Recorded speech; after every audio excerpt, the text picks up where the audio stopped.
কিভাবে আপনারা সম্পূর্ণ নতুন নিয়মে একটি ইমো অ্যাকাউন্ট খুলবেন, আজকের এই ভিডিওতে মূলত সেই প্রসেসটি দেখাবো খুব সহজে। ইমো অ্যাকাউন্ট খোলার জন্য প্রথমে আপনার ফোনে ইমো অ্যাপটি ইনস্টল করতে হবে। ইমো অ্যাপটি ইনস্টল করার জন্য প্লে স্টোরে চলে যাবেন।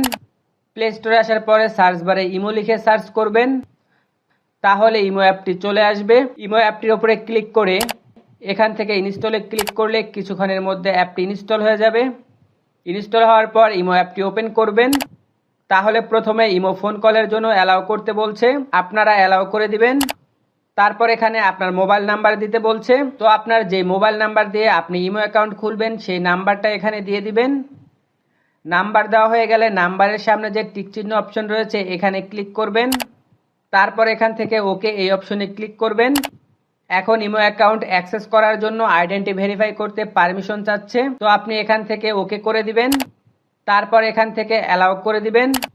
তাহলে আপনি যে মোবাইল নাম্বার দিয়েছেন সেই নাম্বারে একটা কোড পাঠাবে, সেই কোডটি এখানে দিতে হবে। নাম্বারটি যদি আপনার ফোনে থাকে তাহলে কোডটি অটোমেটিক্যালি নিয়ে নিবে, আর নাম্বারটি যদি অন্য কোনো ফোনে থাকে তাহলে আপনি সেই কোডটি এখানে লিখে দিবেন।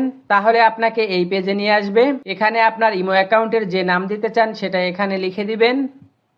নাম দেওয়া হয়ে গেলে উপরে যে টিক চিহ্ন অপশন রয়েছে এখানে ক্লিক করবেন।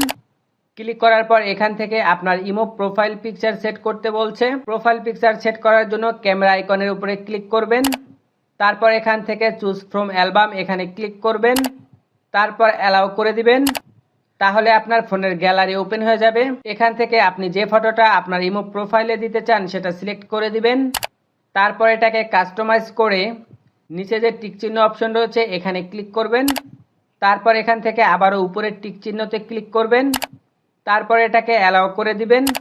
তাহলে দেখতে পারছেন ইমো অ্যাকাউন্ট কিন্তু খোলা হয়ে গেছে। তাছাড়া উপরে প্রোফাইল পিকচার এখানে ক্লিক করে আপনার ইমো অ্যাকাউন্টের সেটিংগুলো দেখতে পারবেন। তো এইভাবে কিন্তু খুব সহজে আপনি একটি নতুন ইমো অ্যাকাউন্ট খুলতে পারেন। সো মূলত এই ছিল আমার আজকের ভিডিওটি যদি আপনার কাছে ভালো লেগে থাকে তাহলে অবশ্যই একটি লাইক করবেন। আল্লাহ হাফেজ।